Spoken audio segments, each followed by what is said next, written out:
मगर ये महविश कौन है? मेरी बेटी है। मुझे जॉब ढूंढने के ड्रामे कर रहे हैं ना, वो तब तक करेगा जब तक वो इससे बोर नहीं हो जाता। जैसे वो एक दिन तुमसे बोर हो जाएगा। एक बात हम जरूर जानते हैं कि कोई ऐसा शख्स है जो नहीं चाहता कि आर्यन को ये जॉब मिले। तो पता चल गया होगा कि इस बार भी काम तुम्ही ने खराब किया है। उसने अभी तक धावा क्यों नहीं बोला? तुम जितनी भी कोशिश कर लो ना, वो सेटल नहीं होगा, क्योंकि ये उसका पैटर्न है। जॉब दे दिया। कांग्रेचुलेशंस। आर्यन की हर एफर्ट बताती है शरीक को तेरी बहन के साथ सिंसियर है। बिस्मिल्लाहिर्रहमानिर्रहीम। अस्सलाम वालेकुम फ्रेंड्स, कैसे हैं आप? And again very warm welcome to new subscribers and viewers at my channel. Jhoom ड्रामे की ये एपिसोड इंतहाई इंटरेस्टिंग, इमोशनल एंड ट्विस्टेड थी बिकॉज इसमें कई चीज़ें हुई हैं। सबसे पहले तो ये कि आर्यन इंटरव्यू के लिए जा रहा होता है, जबकि उसके फ्रेंड्स उसको बहुत अच्छा सा ड्रेसअप करते हैं, लेकिन उसने एक बहुत सॉलिड बात की कि अगर उन्होंने मुझे रखना हुआ तो चाहे मैं ट्रैक सूट में चला जाऊँ, इससे फ़र्क नहीं पड़ता। सेकेंडली हम देखते हैं कि ज़ारा बहुत डिस्टर्ब है हॉस्पिटल में, उसका कहीं दिल नहीं लगता, सारा ध्यान उसका आर्यन की तरफ गया हुआ है। लेकिन उसकी फ्रेंड मानव उसे बहुत सपोर्ट करती है और कहती है तुम अगर ज़्यादा डिस्टर्ब हो तो तुम मुझसे बात कर लो, लेकिन वो नहीं करती कि मैं शहरी को कैसे डिच कर दूँ। मेरी एक कमिटमेंट हुई है और मैं खुद किसी भी सूरत पे ख़ुद को वीक नहीं करना चाहती, और मैं इस चीज़ पे कोई ऐसी बात नहीं लाना चाहती कि शहरी दोबारा से आर्यन की इंसल्ट करे। बट इस ड्रामे में ज़ारा ने जो इमोशंस और एक्टिंग की है, पर्सनली आई लव इट। उसके इमोशंस, उसके फेशियल एक्सप्रेशंस ऑसम। दूसरी तरफ हम देखते हैं कि शहरी इतनी चालाकी से जहाँ जहाँ आर्यन इंटरव्यू के लिए जा रहा होता है उसको चेस करवाता है और वहाँ पर उसकी मेडिकल रिपोर्ट भिजवा देता है। जैसे उसका इतनी अच्छी कंपनी में एक बार इंटरव्यू होता है, लेकिन जस्ट बिकॉज ऑफ आर्यन कि वो बहुत सच्चा और स्ट्रेट फॉरवर्ड है, वो कहते थे उसे जॉब की ज़रूरत तो नहीं है, लेकिन वो सिर्फ किसी वजह से कर रहा है जिस पे कंपनी उसको नॉन सीरियस ले लेती है और उसको कोई रिस्पॉन्स नहीं करती। ऑल्दो दे लाइक के he is very good and he having good grades, लेकिन क्योंकि उन्हें लगा कि वो नॉन सीरियस इंटरव्यू दे रहा है तो इसलिए फिर वो उसको रिजेक्ट कर देते हैं। और जब वो अपने फ्रेंड्स के साथ इस चीज़ को डिस्कस कर रहा होता है कि इंटरव्यू कैसा गया है, तो आर्यन सारी स्टोरी बता देता है कि उन्होंने क्या सवाल किए। तो उसका फ्रेंड उसे समझाता है इतना भी सच्चा नहीं होना चाहिए, जिसको ना आर्यन इतना सीरियस नहीं लेता, और एंड में मेल बता देता है कि उसे रिफ्यूज़ कर दिया गया है।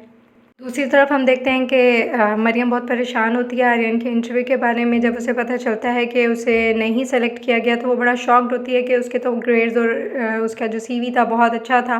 लेकिन मानव कहती है तुम परेशान ना हो, हम एक और दो जगह बात करेंगे, और ये सारी बातें फिर शहरी सुन लेता है। अब शहरी की यही कोशिश होती है जहाँ जहाँ भी आर्यन इंटरव्यू के लिए जाए वो वहाँ उसकी मेडिकल रिपोर्ट भिजवा दे और उसे जॉब ना मिले। कहीं से भी शहरी मरियम का सगा भाई नहीं लग रहा, क्योंकि इतना अच्छा प्रपोज़ल और वो उसका सगा ब्लड रिलेशन होते हुए भी उसके रिश्ते में रोड़े अटकाने लगा हुआ है। और आर्यन के स्टूपिड गैंग में सिर्फ एक ही लड़का अच्छा है जो समझाता है कि यार तुम क्यों उसके पीछे पड़े हो, उसे बख्श दो। मरियम बेचारी जो अब फ़िलहाल उसका किसी चीज़ में दिल नहीं लग रहा, ना वो आर्यन से बात करके उसे कुछ पूछ सकती है।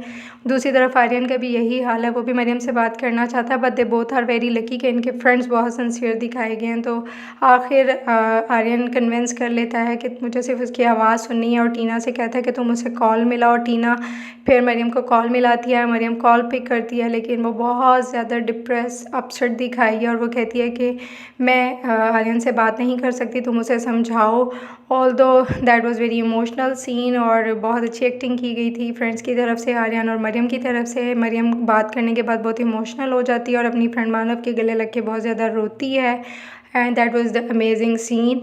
और दूसरी तरफ हम देखते हैं कि जब आर्यन फिर इंटरव्यू के लिए जाता है तो शहरी वहाँ पर फिर उसकी रिपोर्ट्स भिजवा देता है, और उसका सिलेक्शन होते होते रह जाता है बिकॉज रिपोर्ट्स देखने के बाद वो लोग रिफ्यूज़ कर देते हैं। और जब उसको आर्यन को इस चीज़ का पता चलता है तो इसे इंतहाई गुस्सा आता है, और वो गुस्से से बाहर आता है। और रास्ते में वो जब गुस्से से बाइक ड्राइव करते हुए जा रहा होता है तो एक बच्चा जो कि बहुत बड़ा बाइक लवर दिखाया गया, वो भागता हुआ बाहर आता है और आर्यन से एक्सीडेंट होते होते बचता है। और यहाँ पर एक ज़बरदस्त एंट्री हुई है जावेद शेख साहब की, और ये एक बहुत बड़ा ट्विस्ट आया है कि इतना बड़ा एक्टर यहाँ पर अब क्या परफॉर्म करेगा। एनीवेज यहाँ पर पता चलता है कि जिस बच्चे से बाइक एक्सीडेंट होने वाला था वो जावेद शेख साहब का अपना बच्चा नहीं है, बल्कि वो एक डिस्टर्ब बच्चा है जिसके पेरेंट्स उसको जिसकी माँ ने दूसरी शादी कर ली और उसके सेकंड फादर ने उसे एक्सेप्ट नहीं किया, और अब वो जावेद शेख के पास रहता है, जिसे जावेद शेख साहब एक सेंटर चला रहे हैं और उस सेंटर में ये बच्चा भी रहता है। एनीवेज वो राइड की फरमाइश करता है, आर्यन उसको राइड दे देता है, और फिर ये कह के वहाँ से चला जाता है कि वो दोबारा मिलने आएगा। अब यहाँ पर एक बहुत बड़ा ट्विस्ट आ चुका है कि ये बच्चा कौन है और ये सेंटर किसका है और जावेद शेख साहब का यहाँ पर क्या रोल है। इतनी ही देर में हॉस्पिटल से कॉल आती है। अब हॉस्पिटल में जो लेडी हैं वो कौन है, जहाँ तक मैंने प्रिडिक्ट किया मुझे लग रहा है वो आर्यन की मदर हैं। सो लेट्स सी आने वाली एपिसोड में मेरी प्रेडिक्शन किस हद तक ठीक होती हैं। So stay tuned with me for more and don't forget to subscribe me. Take care, अल्लाह हाफिज़।